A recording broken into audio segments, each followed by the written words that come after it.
Hey everybody, welcome back to Investing with Wesley. Recently, if you look at the NASDAQ Composite Index, you could see that a bunch of different growth stocks and tech stocks are just absolutely plummeting. And most of you might be wondering why that is. In today's episode, I want to talk to you about that and we'll figure out exactly what's going on. Let's get into it. Okay, so we know over the past couple of months, tech and growth stocks have been absolutely plummeting. And because it's a very popular industry that a lot of retail investors put their money into, I know everyone's asking the question, why? Well, before we get into the why, we have to discuss what exactly a growth stock or a growth company is. A growth company or a growth stock is a company that doesn't pay a dividend, but instead turns all of its spare profit, every dime it earns, reinvested back into itself to continuously grow.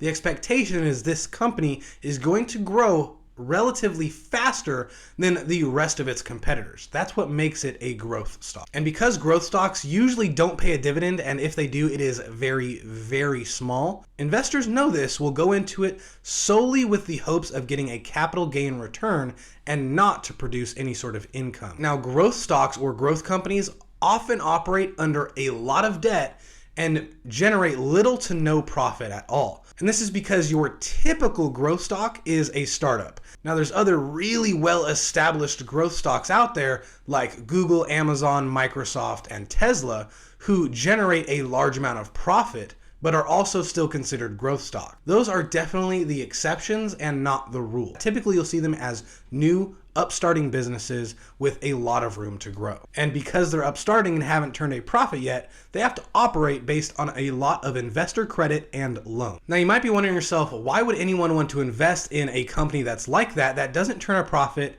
and has to operate on a lot of debt? And that's because investors that like growth stocks will often invest in them for the expected future earnings or future growth of that company. And those investors are willing to pay a premium for it because growth stocks are often overvalued when it comes to the fundamentals. Their PE ratio, just as an example, is usually much higher than any other value company that an investor would buy. So investors are willing to pay a premium to get in now because they're expecting that the future growth and the future earnings of that company is going to make it well worth their while. And herein lies the problem that a lot of growth companies and growth stocks are not vastly profitable and in turn operate on a lot of debt. And debt is by far the biggest Achilles heel of growth stock. Now recently we've seen treasury yields across the board go up. Interest rates are going up, whether it's short term or long term. And if interest rates in the yield curve are going up, then the interest rates that businesses and consumers have to pay on their debts go up as well.